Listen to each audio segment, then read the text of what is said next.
How long until ChatGPT becomes self-aware?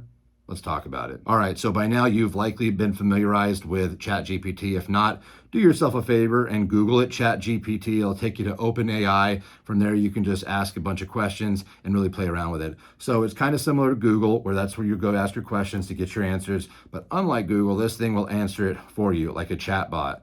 What's really neat is how you prompt it, however. So like, let's just say, for example, before I even logged on today, I said, ChatGPT, what are 5 videos I can discuss on Instagram or YouTube today?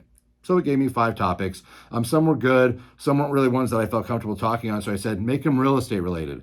They gave me 5 new ones that were real estate related, but some were a little bit more serious than I'd like to do. I said, can I make them more interesting, make them more funny? 5 more. And it literally revises it on the spot.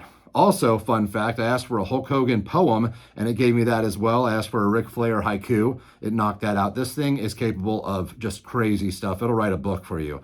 And this is just the beginning. They recently launched ChatGPT 4.0 because what they've been doing is just collecting data. Now that we're all using it, and it's the free version, it's collecting data just to make the product that much more superior. But now that ChatGPT 4.0 is out, it's a paid version. I think it's like $20 a month. It's going to be gangbusters. You know, the way that we've evolved in the past 30 years since computers, it's like we've made more progress as a society than we have like probably in the history of the United States of America. And we're only getting started. It's going to see that a compound effect. And now that this artificial intelligence has gotten to where it is now, shoot, 2 to 3 years, I think, you know, the world as we know it is going to be flipped on its head.